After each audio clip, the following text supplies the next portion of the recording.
ఇక మంచు ఫ్యామిలీలో ఆస్తి వివాదాలు తారాస్థాయికి చేరుకున్నాయి. రంగారెడ్డి జిల్లా కలెక్టరేట్ కు మంచు మోహన్ బాబు, మంచు మనోజ్ చేరుకున్నారు. మోహన్ బాబు ఫిర్యాదుతో ఇద్దరిని విచారణకు పిలిచారు అదనపు కలెక్టర్ ప్రతిమా సింగ్.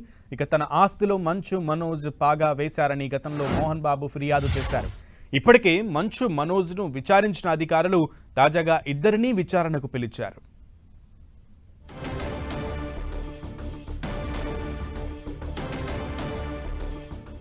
మంచు కుటుంబ ఆస్తి తగాదాల వ్యవహారం తారాస్థాయికి చేరినట్లుగా తెలుస్తోంది. ఇప్పటికే ఒకసారి మంచు మనోజ్ కలెక్టర్ విచారణకు హాజరయ్యారు. ఈరోజు మంచు మోహన్ బాబు ఫిర్యాదుతో మరోసారి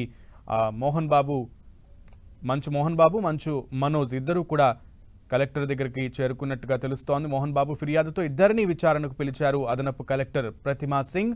తన ఆస్తిలో మంచు మనోజ్ పాగా వేశారని గతంలో మోహన్ బాబు ఫిర్యాదు చేసిన నేపథ్యంలో మంచు మనోజ్ను మరొకసారి ఈరోజు మోహన్ బాబు సమక్షంలో ఇద్దరిని విచారించారు. దీనికి సంబంధించి పూర్తి సమాచారం తెలుసుకుందాం. మా ప్రతినిధి సునీల్ అందిస్తారు.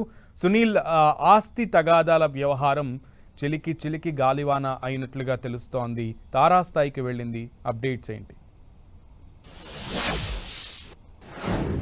తెలుగు చలనచిత్ర పరిశ్రమలో తీవ్ర వివాదాస్పదంగా మారినటువంటి మోహన్ బాబు కుటుంబ సభ్యులు ఈరోజు మరొకసారి రంగారెడ్డి జిల్లా కలెక్టర్ కార్యాలయానికి హాజరు కావడం జరిగింది. మనం గతంలో చూసాం, మోహన్ బాబు కుటుంబ సభ్యుల సంబంధించినటువంటి ఆస్తి తగాదాల విషయంలో అటు ఒకరిపై ఒకరు పరస్పరం దాడులు చేసుకోవడం, ఆ తర్వాత వాళ్ళకి సంబంధించిన వ్యక్తిగత సిబ్బంది కూడా ఇందులో ఇన్వాల్వ్మెంట్ కావడం, ఆ తర్వాత ఈ కేసు మొత్తం కూడా పూర్తిగా పోలీస్ స్టేషన్ వరకు వెళ్ళడం, ఆ తర్వాత రాచకొండ పోలీస్ కమిషనర్ వారందరికీ నోటీసులు సర్వ్ చేయడం, నోటీసులు అందుకున్నటువంటి వారందరూ పోలీసుల విచారణకు హాజరైన సందర్భాలు మనం గతంలో చూసాం.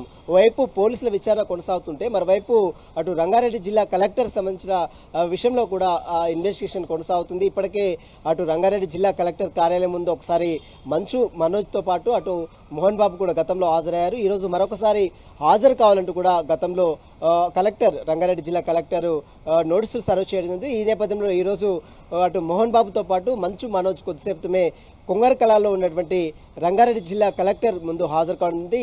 ఆస్తి తగాదాలకు సంబంధించిన విషయంలో పత్రాలు, డాక్యుమెంట్స్తో పాటు కొన్ని కీలక ఆధారాలు కూడా అటు మనోజ్తో పాటు మరోవైపు మోహన్ బాబు కూడా తీసుకొని వెళ్ళినట్టు కూడా సమాచారం తెలిసింది.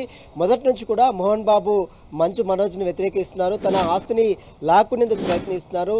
మరోవైపు ఆ ఫామ్ హౌస్ని ఉన్నటువంటి మంచు మనోజ్ని వెళ్ళిపోవాలని గతంలో చెప్పడం, ఆ తర్వాత అక్కడ బౌన్సర్లతో గొడవ కావడం, పరస్పరం అటు మోహన్ బాబుకు మరోవైపు మంచు మనోజ్కి మరోవైపు విష్ణుకు మధ్య గొడవ అయినటువంటి సందర్భాలు మనం గతంలో చూస్తాం. ఈ విషయాలు మొత్తం కూడా అటు పోలీస్ స్టేషన్ ఆశ్రయించారు, ఒకరికొకరు ఫిర్యాదులు చేసుకున్నారు. మరోవైపు ఆ మీడియాను ఆ న్యూస్ కవర్ చేయడానికి వెళ్ళినటువంటి మీడియా ప్రతినిధులపై కూడా మోహన్ బాబు దాడి చేయడం, ఆ దాడిలో TV9 ప్రతినిధితో పాటు TV5 ప్రతినిధి కొంతమంది ప్రతినిధులు కూడా తీవ్రంగా గాయాలు కావడం జరిగింది. ఆ కేసు కూడా సుప్రీంకోర్టులో వైపు కొనసాగుతూనే ఉంది. మరోవైపు మోహన్ బాబుకు సంబంధించినటువంటి ఆస్తి తగాదాల విషయంలో మరి కలెక్టర్ని ఆశ్రయించారు. తన ఆస్తిలో మంచు మనోజ్ ఇన్వాల్వ్మెంట్ అవుతున్నాడు, ఆస్తిని గుంజుకునే ప్రయత్నం చేస్తున్నారంటూ కూడా మోహన్ బాబు అటు కలెక్టర్ని కూడా ఆశ్రయించడం జరిగింది. కాబట్టి కలెక్టర్ అన్ని పత్రాలు సూచించిన తర్వాత యాజ్ ఈ లీగల్ పరంగా అంటే న్యాయస్థానంలో ఏ విధంగా దీన్ని ఫైట్ చేయాలి, ఏ విధంగా లీగల్గా దీన్ని దుష్సారించాలనే దానిపై కూడా పూర్తిగా ఇద్దరిని పిలిచారు. ఇద్దరి దగ్గర